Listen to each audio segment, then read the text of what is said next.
Bonjour à tous. Aujourd'hui, nous allons commencer la prononciation et l'accentuation romaine du latin. La restauration du chant grégorien est étroitement liée à la prononciation et à l'accentuation romaine du latin. La prononciation romaine du latin diffère de celle du français.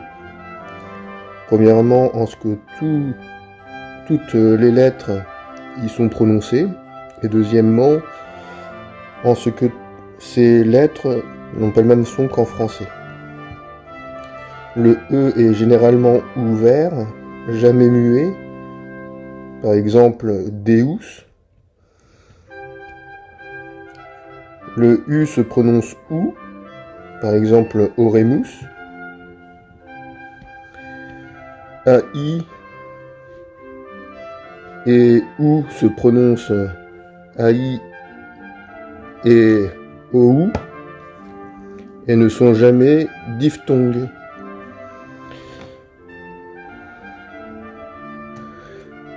Le O, le AI et le E et EI se prononcent d'une seule émission de voix, AOU, AI, EOU, EI. Le A dans le E et le O dans le E se prononcent E, par exemple éterné, chéli. Le C devant le A, le O ou une consonne se prononce que, comme credo. Le C devant les sons E et I se prononce ch, comme Cecilia.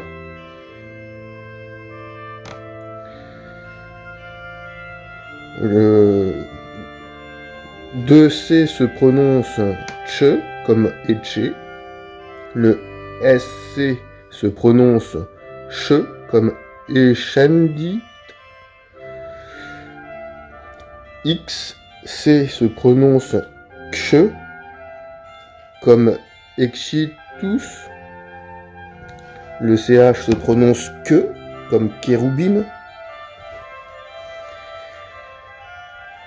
Le G devant les sons E et I se prononce dje, agimus.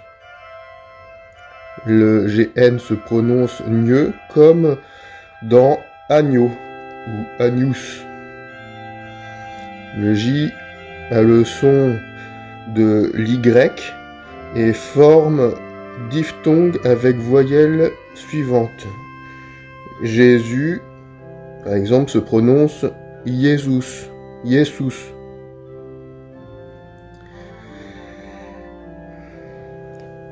Le M et le N s'articulent fortement et ne nasalisent jamais la voyelle précédente. Par exemple, Saint-Père, Sanctus. Le S et le X se prononcent se. Par exemple, Jesus, Jesus, n'est-ce pas? Exaudi.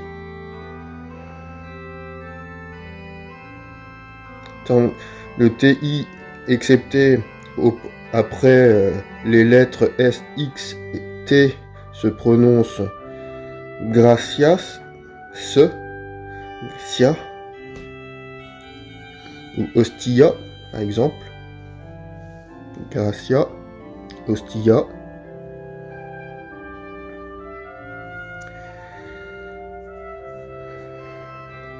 TI, excepté après les lettres S, X, T, se prononce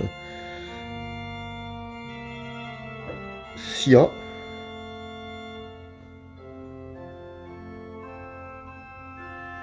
C'est tse, gratia, hostia.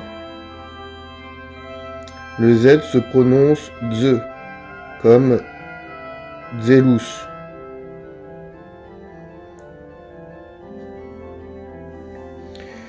Le H dans les seuls mots Miki, Mikil et leur composé se prononce que.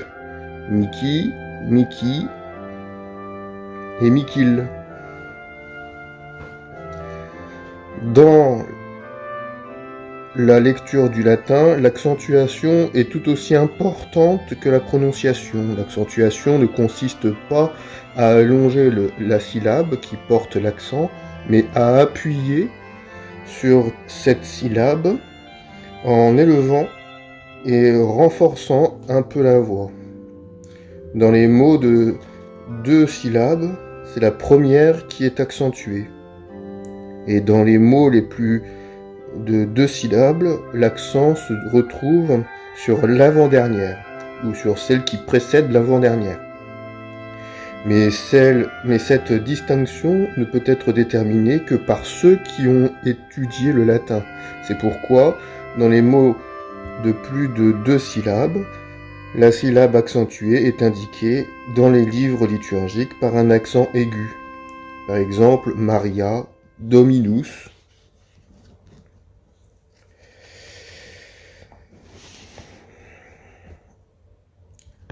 Nous allons voir maintenant de l'importance de la liturgie. La liturgie, dit Bossuet, est le principal instrument de la tradition chrétienne. Elle est tout à la fois très agréable à Dieu, très utile à l'Église, très instructive et très consolante pour les fidèles. La liturgie est très agréable à Dieu parce qu'elle est une louange pure. C'est la prière même de l'Esprit Saint qui dit par la bouche du prophète Zacharie « Je répandrai sur la maison de David et sur les habitants de Jérusalem un esprit de grâce et de prière. » Zacharie, chapitre 12, verset 10. Une louange universelle et perpétuelle, comme le psalmiste, l'Église chante 7 fois le jour les louanges du Seigneur et crie devant Dieu le jour et la nuit. Le psaume 118, verset 164, psaume 76, versets 1 et 2. La liturgie est très utile à l'Église car elle est une règle de foi. C'est ainsi qu'elle nous enseigne que le Saint-Esprit procède aussi du Fils, qu'elle donne au symbole dit de saint Athanase la valeur dogmatique, qu'elle fixe la canonicité des livres saints, qu'elle nous rappelle la virginité de Marie, après comme avant le divin enfantement. Elle est un lieu théologique pour confondre les iconoclastes. L'Église constate le culte des saintes images exprimées dans ses rites au blasphème de Béranger.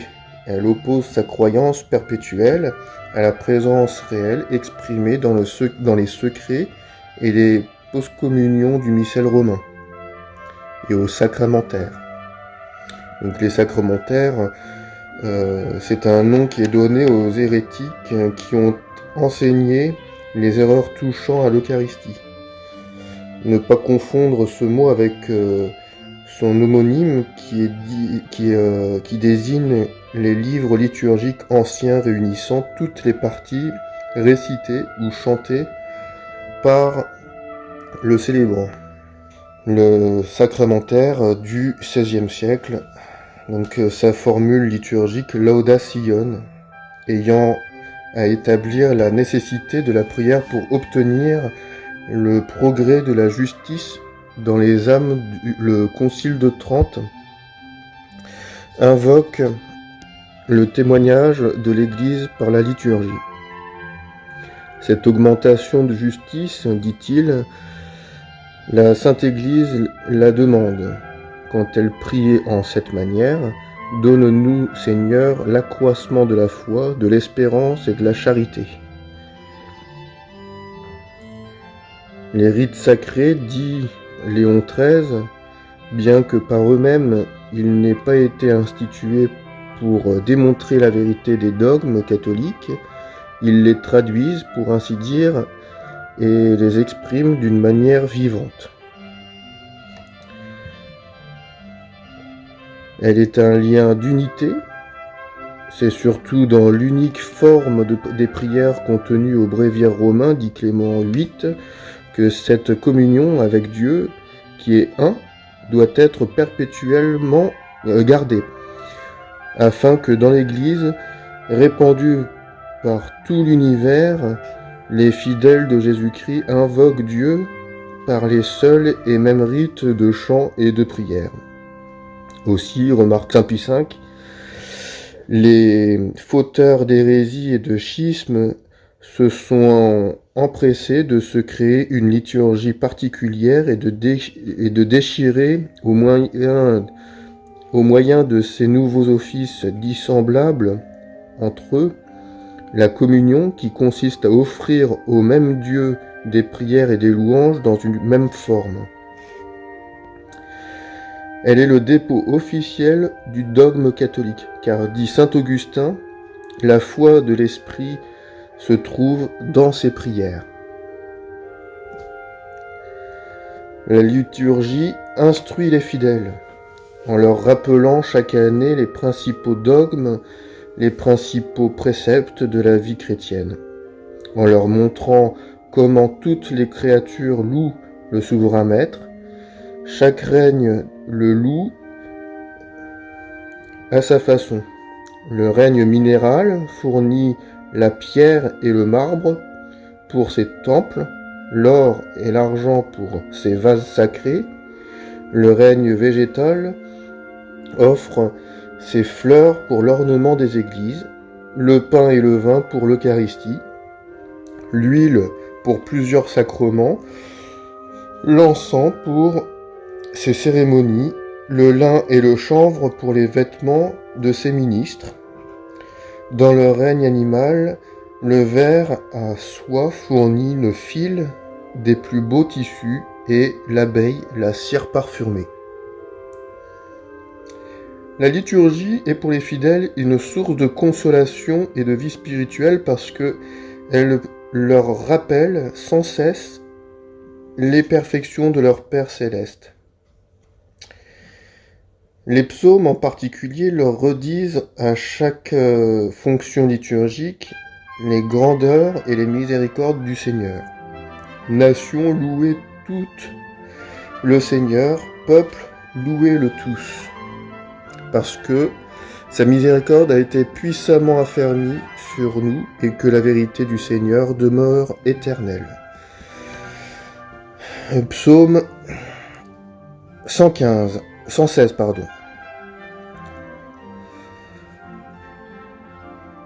Elle les fait souvenir chaque jour de leur filiation divine et de leur immortelle destinée.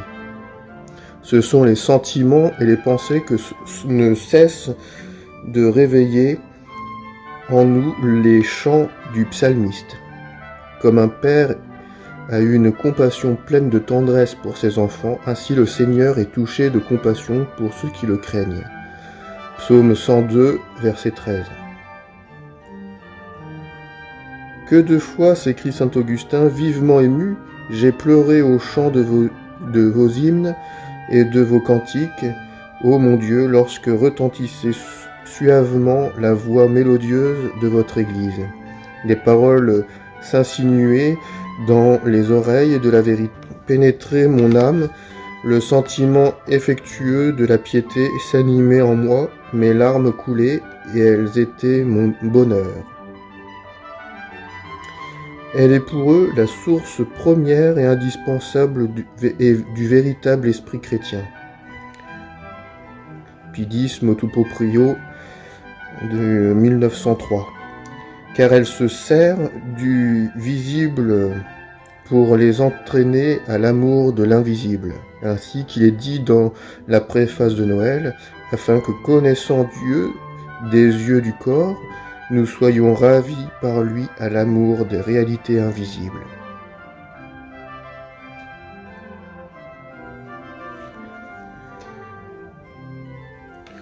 Voilà, je vous mets en image le tableau synoptique où vous pouvez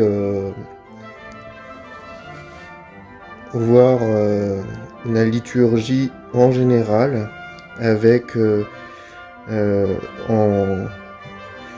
en détail le culte et la liturgie, l'historique, les rites et liturgie, les langues,